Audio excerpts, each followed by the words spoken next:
마가복음 16장 1절부터 11절까지 말씀을 보겠습니다. 신약성경 84페이지입니다.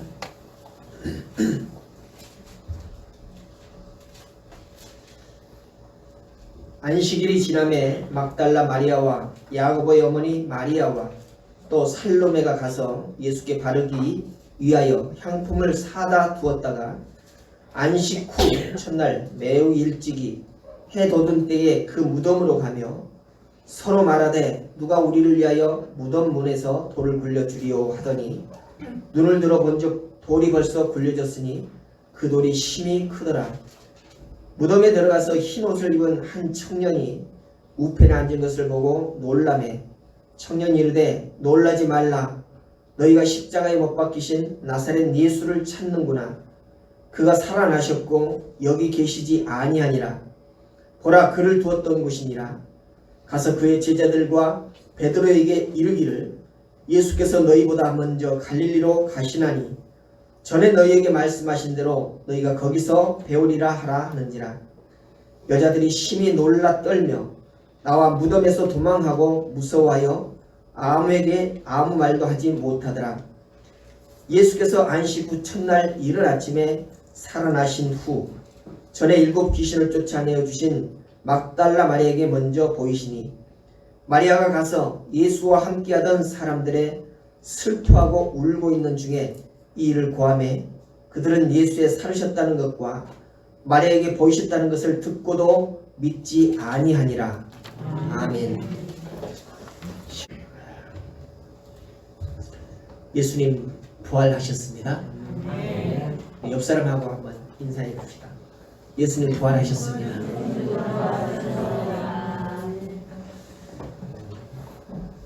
우리가 비록 낙심할 일, 또 좌절할 일이 많고 염려 근심이 많다 할지라도 우리 날마다 부활의 소망을 가지고 살아가시기를 원합니다. 살다 보면 여러 가지 일들을 많이 만나게 되죠. 그 가운데 우리는 가장 아픔을 느끼고 또 슬퍼하는 그런 일들이 있는데 그동안 같이 지내던 사람을 떠나보내는 그런 일들인 것이죠. 그래서 그런 일들을 만났을 때에 그가 다시 살아난다 라고 하는 그런 기대도 있지만은 도무지 기대할 수 없는 바다라고 하는 것을 우리는 늘 삶을 통해서 경험합니다. 장례를 치르면은 숨이 끊어지는 그날 즉시 장례를 치지 아니하고 3일장 또는 5일장 이렇게 치르잖아요. 그 의미를 보니까 왜 3일장이 됐는가 하니까 혹시라도 잘못 진단이 되었다거나 혹시라도 좀 숨이 멈췄다가 다시 돌아올지 않을까라고 하는 그런 마음에서 3일 동안을 기다렸다고 합니다. 그래서 3일장을 치렀다고 해요. 그러나 정말로 숨이 끊어진 사람은 3일을 기다리든 30일을 기다리든 돌아오지 않는다는 것이 우리 사는 인생사에서 철칙인 것처럼 그렇게 여겨지죠. 그래서 우리가 믿는 그 부활이라고 하는 이 단어를 좀처럼 쉽게 믿어지는 문제는 아니다 라고 이렇게 여겨집니다.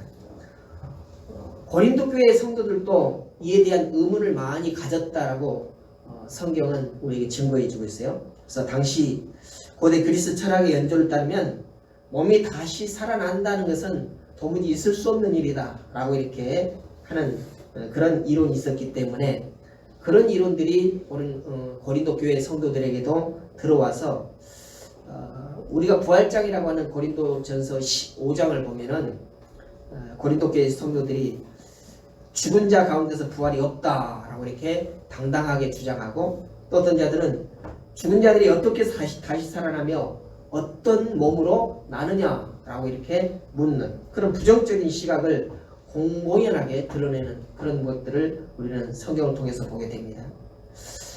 그런 고린도 교회에 편지를 하면서 바울이 자신과 또 다른 제자들 모두가 부활에 대한 증인이다 라고 이렇게 외치고 있습니다. 그래서 고린도 전서에 보면은 바울이 예수님께서 고난을 당하시고 십자가에 달리셨고 그리고 죽으셨고 다시 살아나셨다라고 하는 그런 말씀하면서 이 모든 과정들, 이 모든 사건들을 확실하게 믿으면 구원을 얻는다라고 이렇게 말씀하고 있어요. 그래서 부활을 알리는 일에 나뿐만 아니라 다른 제자들도 함께 한다라고 이렇게 말하고 있습니다. 그래서 이를 통해서 부활이 곧 교회의 핵심이고 신앙의 정점임을 밝히고 있는 것입니다. 그러니까 우리가 믿는 이 예수 그리스도 또 우리가 속한 이 기독교의 가장 핵심 주제는 뭐냐? 핵심적인 교리가 뭐냐? 그러니까 부활이라는 것입니다. 그래서 우리에게 부활이 없다면, 다시 말해서 예수님이 부활하시지 않았다면 우리는 예수님을 믿을 이유가 없다는 것입니다. 또 우리가 소망을 가질 아무런 제목이 없다는 것이죠.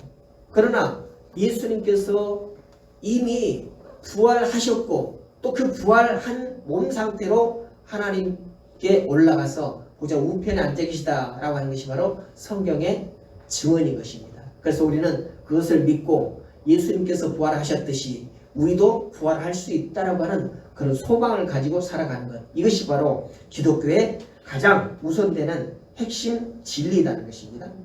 오늘 세상 사람들은 물론이고 교회에 다니는 교인들조차도 주님의 부활을 믿지 않는 사람들이 많이 있다는 것입니다. 그러나 어찌하든지 부활은 역사적인 사실이다라고 하는 것을 우리는 부인할 수가 없는 것입니다. 오늘 안식 후천날에 주님의 무덤에 찾아간 막달라 마리아, 그리고 야고보의 어머니 마리아, 또 살로메, 이 세 사람이 등장하면서 이른 새벽에 주님이 묻히신 그 무덤을 향하여서 가고 있다라고 이렇게 말씀을 펼치고 있습니다. 그들이 왜 무덤을 찾아서 갔느냐? 예수님께서 무덤에 묻히실 때 이 여인들이 그 무덤에 같이 있었습니다. 그래서 저것이 주님이 묻히신 무덤이구나 라는 것을 알고 자기 집으로 돌아갔다는 것이죠. 그 다음 날이 안식일이기 때문에 움직일 수가 없어서 안식일을 지내고 첫날, 그러니까 다시 말해서 일요일, 오늘 일요일 아침에 일찍이 다른 사람들이 보지 않는 그 상태에서 무덤을 향해서 가는데 무슨 이유로 가느냐 보니까 향품을 싸들고 가더라 이렇게 말합니다. 향품은 죽은 시신을 부패하지 않도록 또 깨끗하게 하는 그런 물품이거든요. 그래서 자기들이 미리 준비해뒀던 그 향품을 들고 무덤을 향해서 가면서도 염려를 하고 있어요. 어떤 염려를 하느냐? 무덤을 막고 있는 큰 바위덩어리만큼한 그 돌이 있는데 그 돌을 누가 열어줄 것인가? 누가 굴려서 우리를 그 무덤 안으로 들어갈 수 있도록 도와줄 수 있을 것인가? 라고 하면서 염려 가득 안고 가고 있다라는 것입니다. 그러니까 이 세 여인이 가고 있는데 이 사람들의 심령 속에 예수님이 부활했다라고 하는 것은 전혀 기대가 없었다는 것입니다. 오늘 우리 모든 사람들이 이런 마음으로 살아가고 있어요. 누구도 죽은 사람이 다시 살아난다? 누구도 나와 영영 이별한 사람이 다시 돌아온다? 이건 기대가 없다는 것입니다. 오늘 이와 같이 세 여인도 그렇게 기대를 가지지 아니하고 오직 누가 무덤 문을 열어줄 것인가에만 근심을 걱정하면서 그렇게 갔다라는 것이죠. 그렇다면 오늘 이 여인들이 무덤에 도착했을 때에 뜻밖에도 천사를 만났다라고 이렇게 오늘 말씀은 증언을 하고 있습니다. 여인들은 처음에 믿지 않았습니다. 그리고 조금 후에는 부활하신 주님을 만나 슬픔을 이루받고도 도무지 예수님이 부활했다는 사실을 믿어지실 수가 없었다는 것입니다. 그렇다면 오늘 우리들은 주님의 부활을 진정으로 믿고 있는가에 대해서 한번 깊이 생각을 해봐야 할 것입니다. 우리는 부활의 주님 또는 부활신앙을 간직하고 있다라고 하면서도 살다 보니까 정말로 부활할 수 있나? 정말로 내가 죽어서 나중에 부활할까? 라고 하는 그런 의문이 들 때가 가끔 있어진다는 것입니다. 그래서 우리는 인식이 흐려질 때마다 새롭게 주님의 부활에 대한 그런 확신을 가질 필요가 있다는 것이죠. 주님께서 부활하셨다는 소식은 이미 막달라 마리아와 또 다른 여인들에 의해서 제자들에게 전해졌습니다. 그 후에 베드로와 또 요한이 예수님의 무덤에 달려가서 빈 무덤을 확인했다라고 누가복음에 분명히 증거하고 있죠. 또 어떤 사람이 예수님을 만났다라고 합니까? 엠마오로 가던 두 제자가 그들이 예수님을 만난지 인식하지 못하고 쭉 가는데 예수님이 그들과 함께 동행하면서 예수님의 부활의 사건을 했어요. 예루살렘에서 무슨 일이 일어났는지 묻는 거죠. 이 엠마오로 내려가던 두 제자가 그가 예수님인지를 모르고 그 예루살렘에서 일어났던 사건들을 신랄하게 얘기하면서 걱정, 근심으로 가고 있었습니다. 그때 예수님께서는 성경을 근거로 해서 그것이 정말로 있어진 사건이다. 그리고 예수님은 부활하신다라고 이렇게 말해줄 때에 그들이 성경이 믿어졌더라는 것입니다. 그런 사건들이 여러 차례 있었다는 거죠. 그래서 예수님께서는 부활하신 것을 꼭 이 세 여인들에게만 보이신 것이 아니라 여인들뿐만 아니라 제자들에게도 보였고 나중에는 500여 형제들에게도 보였다라고 성경은 증거하고 있습니다. 오늘 이런 말씀을 보면서 제자인 도마를 한번 생각을 해봅니다. 도마는 이 여인들로부터 또 다른 제자들로부터 예수님이 부활하셨다라고 하는 그런 소식을 들었음에도 불구하고 나는 도무지 믿지 못하겠다. 내가 그 손에 뚫린 그 구멍에 만져보거나 또는 옆구리 뚫린 그 창자국에 손가락을 집어넣어보지 않고는 내가 예수님 부활했다는 사실을 믿을 수가 없다. 이렇게 말하는 도마를 생각하면서 우리는 사자성어를 한번 생각해봐요. 백문이 불여일견이다. 아무리 들어도 한 번 내가 보는 것보다 못하다라고 하는 그런 말이 떠오르잖아요. 그런데 그럼에도 불구하고 예수님께서 부활하신 것은 사실이다. 역사적인 사실이다라고 하는 것이 바로 오늘 성경을 통해서 우리는 깨닫게 되는 것입니다. 그래서 주님께서 부활하신 후에 도마를 만나고 뭐라고 말씀하십니까? 믿음 없는 자가 되지 말고 믿는 자가 되어라. 이렇게 말씀을 하시죠. 이처럼 부활의 목격자는 매우 많습니다. 이것은 바로 예수님의 부활이 역사적인 사실이다라는 것을 확실하게 우리에게 확인해 주는 것입니다. 우리는 주님의 부활을 믿습니다. 오늘 본문의 말씀을 통해서 부활에 대한 증언을 듣고 우리도 날마다 확신 가운데 살아가는 그런 삶을 살아야 할 것입니다. 그러면 첫 번째로 누구도 예측하지 못한 주님의 부활에 대해서 한번 깊이 생각을 해봅시다. 인간사에서 죽은 사람이 다시 산다라고 하는 것은 실제로 불가능으로 여겨집니다. 누구든지 한번 죽으면 세상 사람들과 영영 이별을 한다고 합니다. 죽은 사람을 다시 만난다는 것은 그래서 상상할 수가 없다는 거죠. 우리 가운데도 가끔 죽었다가 다시 살아났다라고 하는 그런 소문이 들 때가 있어요. 그렇지만 살펴보면 거의 100% 불확실한 그런 이야기들이 많죠.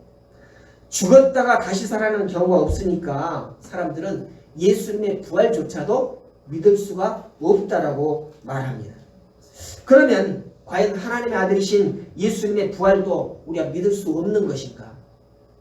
오늘 성경은 분명하게 우리에게 증거해 주고 있습니다. 여기서 우리의 신앙이 달라진다는 것이죠. 우리는 세상 사람들이 믿지 못해도 예수님께서 부활했다라고 하는 사실을 믿습니다. 이것이 우리의 믿음이거든요. 세상 사람들이 믿을 수 없다라고 하는 그 사실. 그러나 예수님의 부활을 믿는 것이 진짜 신앙이라는 것입니다. 예수님을 알지 못하고 하나님을 믿지 않는 사람들은 예수님이 부활했다라는 그 사실에 대해서 믿을 수가 없다라고 얘기하지만 그러나 우리는 성경을 통해서 그 증거를 얻고 그 증거로 인해서 우리는 믿을 수 있다라고 하는 것이 바로 우리의 신앙이라는 것이죠. 오늘 본문 1절 3절 보니까 안식일에 지남에 막달라 마리아와 야고보의 어머니 마리아와 또 살로메가 가서 예수께 바르기 위하여 상품을 사다 두었다가 안식 후 첫날 매우 일찍이 해 돋는 때에 그 무덤으로 가며 서로 말하되 누가 우리를 위하여 무덤 문에서 돌을 걸려주리요 라고 하더니 여기서 보니까 전혀 이 세 여인도 예수님의 부활에 대해서 예측을 하지 못했다는 것이 바로 사실인 것입니다. 그들이 단순히 주님을 사랑하는 마음으로 향품을 바르기 위해서 무덤을 향해서 갔을 뿐입니다. 그런데 하나님께서 일으킨 이 기적이 이 여인들에게 경험되어지고 있죠. 즉 주님의 부활 현장에서 놀라운 생명에 대한 그런 체험을 하게 된다는 것입니다. 우리 또한 오늘 이 세 여인들과 같이 우리의 삶에서 예수님의 부활을 날마다 체험하는 그런 삶을 살아가시기를 주님의 이름으로 부탁을 드립니다. 아멘. 두 번째는 천사가 증언하는 예수님의 부활에 대해서 우리는 생각을 해봅시다. 주님의 무덤을 찾아간 이 세 여인이 천사를 만났다라고 오늘 말씀에 기록되어 있습니다. 주님의 몸에 향품을 바르려고 찾아갔는데 주님은 만나지 못하고 그 무덤 안에 한 청년이 있는데 그가 바로 천사였다는 것이죠. 일반적으로 보면 천사는 눈에 보이지 않는 그런 존재입니다. 그런데 이 여인들은 놀랍게도 천사가 눈에 보였다는 것이죠. 이게 이 여인들에게 축복이 아니고 무엇이겠습니까? 그리고 놀라운 체험이 아니겠습니까? 여인들은 천사를 만났다라고 하는 그 사실만 가지고도 축복을 받은 것이다라고 여겨집니다. 그런데 이 천사가 눈에만 보여진 것이 아니라 그의 음성까지 지금 들려주고 있습니다. 6절 7절을 보니까 놀라지 말라 너희가 십자가에 못 박힌 나사렛 예수를 찾는구나 라고 하면서 천사가 이 여인들을 향해서 말하고 있어요. 이거 한번 자세하게 한번 살펴봅니다. 첫 번째로는 놀라지 말라라고 이렇게 다짐을 합니다. 그 다음에는 나사렛 예수가 살아나셨다라고 증거해주고 있죠. 그리고 그가 살아나셔서 이 무덤에 계시지 않다라고 말하고 있습니다. 그리고는 그 여인들에게 명령을 하는데 가서 베드로에게 전하라. 그리고 제자들에게 전하라 라고 이렇게 말하고 있죠. 또 다섯 번째로 보니까 예수께서 너희보다 먼저 갈릴리로 가서 기다리고 계신다 라고 이렇게 말하면서 그곳에서 제자들을 만나볼 수 있다라고 이렇게 말하고 있습니다. 이 말씀을 들으면서 우리는 참으로 역동적인 그런 가슴을 뛰게 하는 증언을 맛보게 되는 것이죠. 주님께서 부활했으니 주님의 부활하는 사실을 전달하라, 증언하라라고 이렇게 명령을 하고 있습니다. 이 세 여인들은 보십시오. 천사들을 만나고 예수님께서 부활했다라고 하는 사실을 알고 듣고 들어서 알아요. 아직 주님을 만나지 못했습니다. 그 사실을 듣고서 두렵고 떨렸다 그랬습니다. 그래서 아무 일도 하지 못했다 그랬어요. 그런데 천사가 그 여인들에게 명령을 합니다. 예수님이 살아나셨다. 그리고 이곳에 계시지 않는다. 너희는 가서 제자들에게 그리고 베드로에게 가서 이 사실을 전하라고 합니다. 너희만 알고 있지 말고 너희만 알고 두렵고 떨리는 그런 상태로 있지 말고 제자들에게 그리고 베드로에게 가서 전하라고 합니다. 무슨 어떤 사실을 전하라고 합니까? 예수님이 다시 살아나신 사실 그리고 예수님을 갈릴리에 가서 만나볼 수 있다라고 이렇게 전하라는 것입니다. 갈릴리에 가서 만나볼 수 있다라고 하는 것은 이미 예수님께서 제자들과 약속되어진 그런 말씀이거든요. 그런데 제자들은 그것을 까맣게 잊고 있어요. 왜? 예수님이 죽었다가 부활하신다는 사실을 믿을 수가 없었기 때문에. 그래서 그 다음에 내가 너희들을 갈릴리에서 보겠다라고 하는 그 사실까지라도 통째로 망각하고 있었다는 것입니다. 오늘 천사가 이 세 여인에게 그 망각한 사실까지도 다시 상기하게 하고 그것을 다시금 제자들에게 분명하게 전하는 그런 모습을 우리는 보게 되는데 이 말씀은 성경을 통해서 전해들은 우리도 부활의 증인이 된 우리도 그냥 우리가 알고만 있는 것이 아니라 전하라고 하는 그런 말씀인 것입니다. 이 세 여인에게 맡겨진 그 사명 오늘 우리에게 동일하게 주님께서는 맡기신 사명이라는 것입니다. 내가 만난 주님을 증거하는 그런 자가 되어야 하겠다는 것입니다. 여러분 모두 주님께서 여러분을 만나주셨고 또 여러분은 주님을 만나셨습니다. 그러므로 여러분도 주님을 만나신 그 사실을 증거하는 그런 사람이 되시기를 다시 한번 부탁을 드립니다. 세 번째로 주일날 만난 주님의 부활입니다. 9절에 보니까 안식 후 첫날이라고 이렇게 얘기하죠. 그래서 안식 후 첫날인 주일날 이른 아침에 부활하신 주님께서 막달라 마리아에게 먼저 보이셨다라고 합니다. 그래서 막달라 마리아는 과거에 7 귀신에게 붙잡혔던 그런 여인입니다. 그러니까 주님께서 그녀를 치유해 주셨는데 7 귀신에게 붙잡혀가지고 제 정신이 아닌 그런 상태로 살아가던 이 여인의 건강을 회복시켜 주셨다는 것입니다. 그러니까 부활하신 주님께서 가장 먼저 만나 주신 사람이 바로 이 여인인데 여기에 특별한 의미가 있어요. 실제로 수많은 사람들이 귀신에 붙잡혀 살아갑니다. 귀신에 붙잡혀 살아간다는 것이 무엇을 의미할까요? 그거는 제 정신으로 살아가지 못한다는 것입니다. 어떤 정신으로 살아갑니까? 정권과 또는 권력에 얽매여서 살아가는 사람, 또는 돈과 재물에 얽매인 사람들, 명예와 자존심에 얽매인 사람들, 우리 주변에 있는 모든 사람들이 여기에 얽매여 있는 그런 사람들의 수탁이 많다는 것입니다. 오늘 우리 자신은 어디에 얽매여 있습니까? 여러분은 무엇에 얽매여 살아가고 있습니까? 그렇다면 하나님 아닌 예수님의 말씀 아닌 다른 것에 얽매여 산다면 오늘 이 막달라 마리아와 같은 삶을 살아가고 있다라고 우리는 인식해야 되는 것입니다. 그래서 예수님께서 그렇게 귀신 잡혀 살아가던 그 여인을 회복시켜주고 치유해주시고 그 여인에게 부활하신 처음으로 만나 주셨다는 것입니다. 이것이 바로 의미 있는 만남이라는 것입니다. 오늘 나는 온전한 정신으로 살아가고 있는가? 무엇에 얽매여 살아가고 있지 않는가? 라고 하는 그런 인식을 우리는 날마다 하면서 점검하는 삶을 살아야 한다는 것입니다. 오늘 막달라 마리아가 안식 후 첫날인 주일날에 부활하신 주님을 만난 것은 바로 우리에게도 안식 후 첫날 주일날이 매우 중요하게 다가오는 것임을 우리는 인식해야 할 것입니다. 그래서 우리는 안식일을 지킨다라고 하는 그런 구약적인 의미가 아니라 바로 주님께서 부활하신 그날, 주님께서 막달라 마리아를 만나주신 그날 주님을 만나기 위해서 성전에 나와서 예배하는 날이 되어진 것입니다. 그래서 안식일날 하나님 앞에 예배해야 된다라고 하는 그런 인식을 가지고 있는 여러 종단이 있습니다만, 그러나 우리는 예수님께서 죄인을 만나주신, 부활하신 후에 처음 만나주신 그날을 기념하여서 주일을 예배하는 날로 이렇게 지키고 있는 것입니다. 우리도 주일에 주님을 만나는 일을 합니다. 성전에서 예배를 드리고 주님의 임재를 날마다 경험하면서 살아갑니다. 다른 말로 하면은 주일을 잘 지키면서 부활신앙을 간직한다는 것이죠. 우리 주님 주의 날에 주님 앞에 예배한다는 것은 바로 예수님께서 부활하셨으니 우리도 부활할 수 있다는 그 신앙을 날마다 확인하면서 주님 앞에 예배하는 그런 의식이라는 것입니다.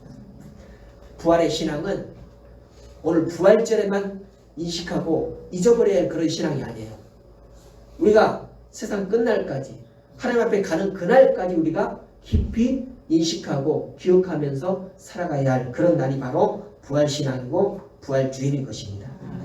부활신앙은 우리가 끝까지 지켜야 할 그런 신앙입니다. 그리고 다른 사람들에게도 이 사실을 증거해야 하는 것이 바로 우리 신앙의 모토가 되어야 할 것입니다.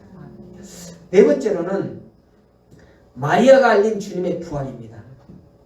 부활하신 주님을 만난 막달라 마리아는 너무나도 감격하고 기쁨에 겨워서 그만 있을 수가 없었습니다.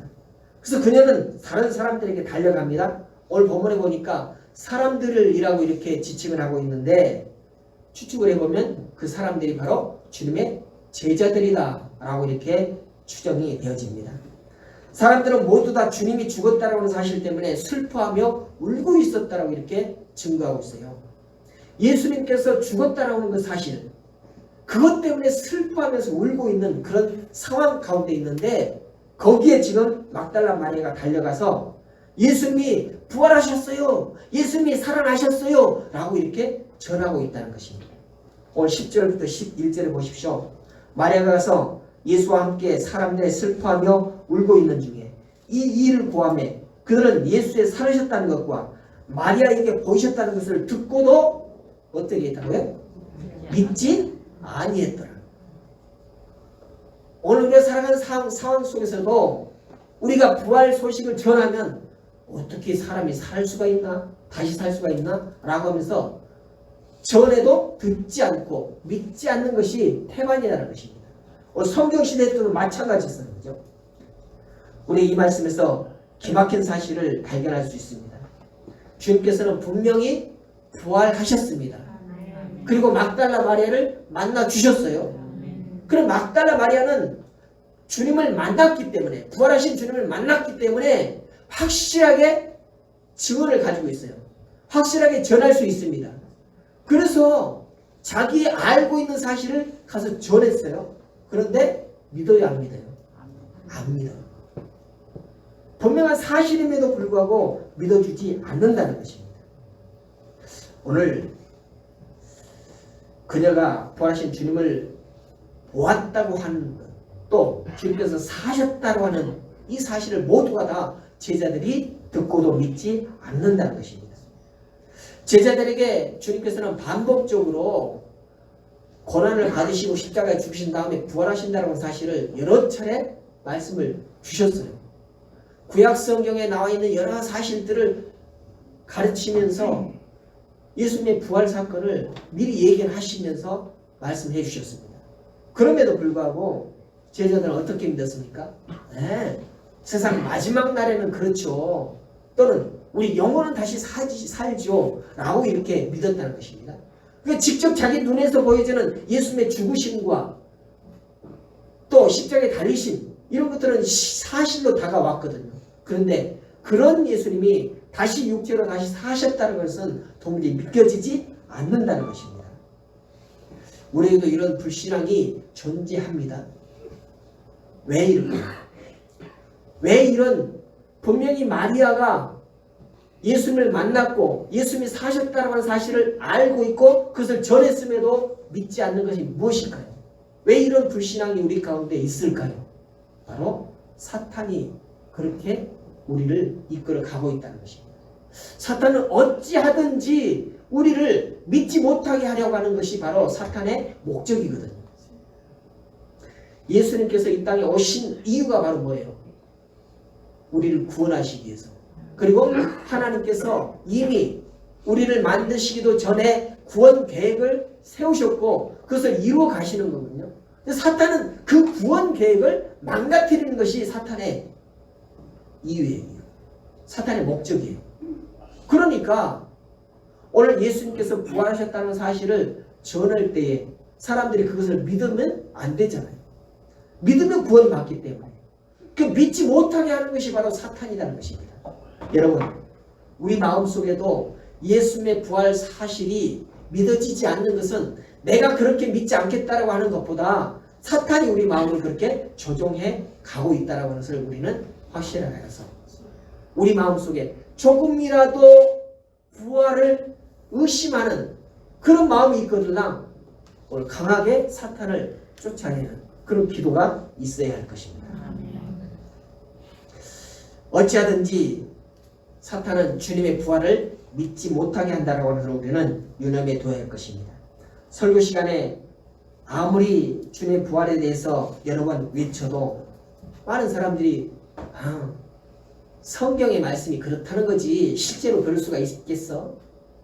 이렇게 믿어버리고 만다는 것입니다. 우리는 주님의 부활을 확실하게 믿어야 합니다. 그리고 부활신앙을 가져야 승리할 수 있습니다. 우리가 아무 말도 믿지 않는 그런 불신 시대에 살고 있다 할지라도 주님께서 부활하신 사실은 강하게 믿어야 한다는 것이죠. 이 믿음을 갖고 하나님 나라 백성으로 살아가야 합니다. 이 믿음의 근거가 뭐냐고 또 묻는 사람이 있을 거예요. 그렇다면 우리는 성경이 그 믿음의 근거라라고 이렇게 대답해야 합니다. 고린도전서 15장이 부활장이라고 했습니다. 거기 보면 사도 바울이 고린도교회 성도들에게 편지를 써서 말하고 있잖아요.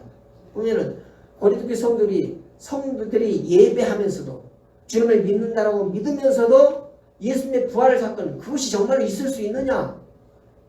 라고 이렇게 의심을 갖고 있어요. 그런데 그때의 사도 바울이 뭐라고 합니까? 이 부활 사건은 성경대로 이루어진다라고 이렇게 말씀하셨어요. 성경대로.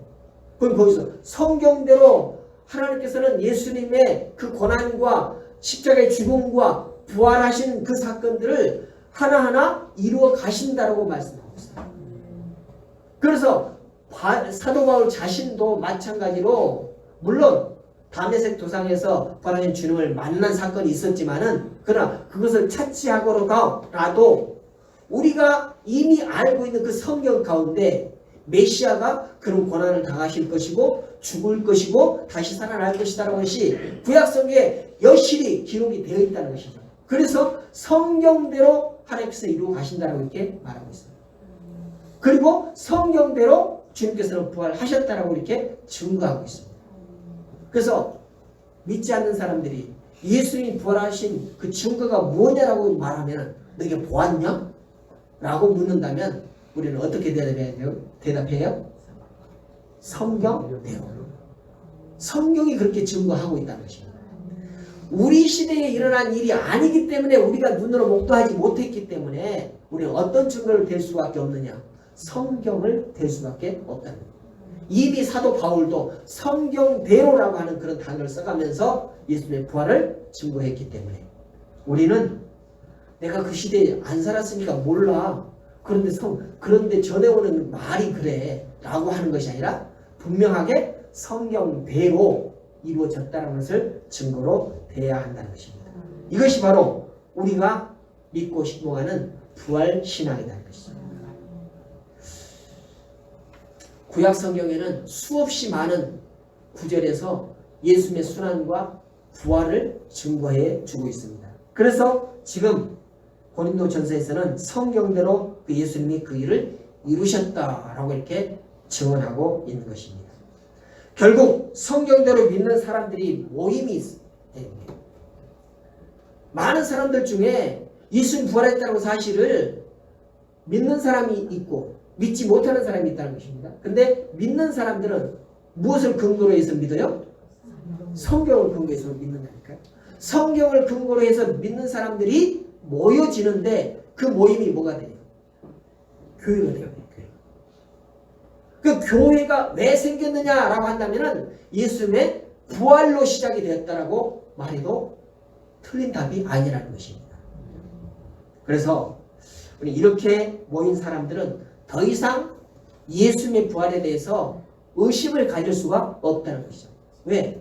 성경이 그렇게 증거하고 있고 성경의 말씀대로 부활 사건을 믿는 사람들이 모여있는 그런 모임이기 때문에 교회에 모여있는 교인들은 더 이상 예수님의 부활에 대해서 의문을 가질 수가 없다는 것입니다. 이미 성경에 기록되어 있고 그 기록되어진 대로 하나님께서는 이루어 가시는 분이시기 때문에 이 사실을 너무나 잘 알았던 바울은 그래서 자신이 교회를 세웠다라고 자랑하지 않습니다. 여러분 그 소아시아 지역의 많은 지역에서 바울이 실제로 교회를 세웠잖아요. 근데 바울은 자기가 내가 교회를 세웠다라고 자랑하지 않아요. 왜? 그 예수님의 부활 사건을 성경대로 믿은 사람들이 자연적으로 모였기 때문에 교회가 형성되었다라고 바울은 믿고 있기 때문에. 그러니까 자기가 교회를 세운 것이 아니라 그런 믿는 사람들이 모임이 바로 교회가 됐다라고 이렇게 말하고 있는 것입니다. 그래서 자기가 곳곳에 이 교회를 퍼뜨렸다라고도 자랑하지 않습니다. 그럼 바울은 어떤 일을 했느냐? 바로 자신의 사역은 그들과 같이 믿은 것 그리고 그들과 같이 행동한 것 뿐이다라고 이렇게 말하고 있습니다. 그래서 여러분 멋진 그림을 그리면은 한 기둥에 뭐가 그 글씨가 써져 있어요. 또는 도장이 콱 박혀 있습니다. 이걸 뭐라 그래요? 낙관이래요. 낙관. 그럼 그 낙관은 이 그림을 내가 그렸습니다라고 자랑한 것일까요? 아닐까요? 자랑이 아니에요. 이 그림에 대해서 이것이 정말로 진품이다라고 하는 것을 증명해 주는 거예요. 자랑하기 위한 것이 아닙니다. 증명해 주기 위한 것입니다. 그래서 사도 바울이 그렇게 살아가고 있는 그런 사역들은 내가 교회를 세웠다, 내가 교회를 퍼뜨렸다 라고 하는 것을 자랑하는 것이 아니라 예수님께서 부활하셨다, 예수님께서 하나님이 계획하신 그 일들을 이루셨다는 것을 증명하는 그런 사역들이 바로 바울의 사역이라는 것입니다. 그래서 그는 담담하게 이렇게 얘기하죠. 고린도전서 15장 11절 보니까 그러므로 내나 저희나 이같이 전파하매 너희도 이같이 믿었느니라. 고린도 교회 성도들 중에 예수님의 부활에 대해서 믿고 예수님께서 우리의 구원자시다라고 하는 걸 믿는 것은 무엇으로 믿느냐 보니까 내나 저나, 내나는 자기 자신을 말합니다. 전하는 다른 사도들을 얘기합니다. 그러니까 바울 자신이나 예수님의 다른 사도들이나 전하는 것 때문에 고린도 교회 성도들 또 소아시아지역의 많은 성도들이 하나님을 믿고 예수 그리스도의 복음을 믿게 되었다라고 이렇게 증거하고 있는 것입니다. 그러니까 전하지 않았다면 믿을 수가 없다는 것이죠. 오늘 이것이 바로 예수님의 부활 사건을 통해서 사도 바울이 그리고 예수님의 제자들이 새롭게 부여받은 사명이라는 것입니다. 그렇다면 오늘 성경을 통해서 예수님의 부활 사실을 듣고 또 보고 믿게 된 우리도 오늘 바울과 다른 제자들에게 부여해진 그 사명을 우리도 동일하게 부여받는 것이라는 것입니다. 여러분 모두가 아니 우리 모두가 다 이 사명을 부여받은 것입니다. 여러분은 사명자예요. 따라서 해봅시다. 나는 사명자다. 무슨 사명 받으셨어요? 네? 무슨 사명이요? 이 부활 사건을, 부활 신앙을 증거해야 될 사명. 이것이 바로 그 당시의 제자들이나 오늘을 살아가는 예수님의 제자들인 우리나 동일하게 부여받은 사명자인 것입니다. 그러므로 우리 모두는 다 예수님이 부활하셨어 기쁘다 라고 끝나는 것이 아니라 다른 사람들에게 증거하는 전하는 그런 사명을 감당하는 삶을 살아야 할 것입니다. 오늘 우리 믿음의 선진들이 그 사명을 다했듯이 우리도 그 사명을 다해야 합니다. 이 사역을 감당하는 것이 부활의 확신을 가지고 살아가는 것이고 그렇게 살아갈 때 구원이 이루어진다라고 고린도서 15장에 증거해 주고 있어요. 여러분 믿는 자가 구원받는다라고 하는 것은 누구나 다 알고 있잖아요. 그럼 그 믿는 것을 뭘 믿는다는 거죠? 무엇을 믿는 거예요? 그 믿음이 구원을 얻게 한다고 그랬는데 그 믿음이 뭐냐 이거죠. 뭘 믿어요? 그렇죠. 그게 믿음이에요. 예수님의 부활을 믿는 것이 바로 믿음이라는 것입니다. 그것을 믿어야 구원 받는다는 것입니다. 다른 건 믿는 것이 아니라 예수님이 부활하셨다라고 하는 그 사실만을 믿어도 우리는 구원을 얻는다는 것입니다. 그것이 바로 고린도전서의 증언인 것입니다. 그러므로 여러분 지금까지 뭘 믿어야 구원받지? 라고 이런 생각을 했다라고 한다면 분명하게 믿을 것은 바로 예수님의 부활. 그 신앙을 간직하는 것이 바로 우리가 구원을 이룰 수 있는 것입니다.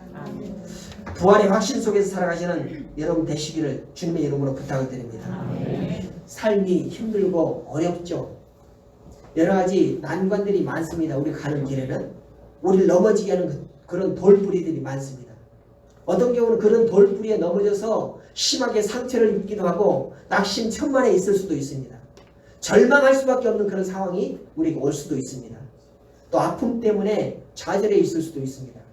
그러나 그렇다 할지라도 우리가 부활의 신앙을 간직하고 있다라고 한다면 우리가 다시 일어설 수 있고 다시 시작할 수 있고 다시금 힘을 내서 걸어갈 수 있게 되는 것입니다. 여러분 부활신앙으로 힘을 얻으시기 바랍니다. 부활신앙으로 다시 일어서기를 바랍니다. 부활신앙으로 다시 소망을 간직하기 바랍니다. 주님께서 그것을 원하십니다. 감사하신 아버지 하나님, 오늘 주님께서 부활하신 소식을 우리는 말씀을 통해서 증거받습니다. 우리 사는 세상 가운데 죽었던 사람이 다시 산다라고 하는 것은 거의 불가능처럼 여겨졌었습니다. 그러나 오늘 성경은 예수님께서 부활의 첫 열매가 되셨다라고 우리에게 말씀해 주고 있습니다.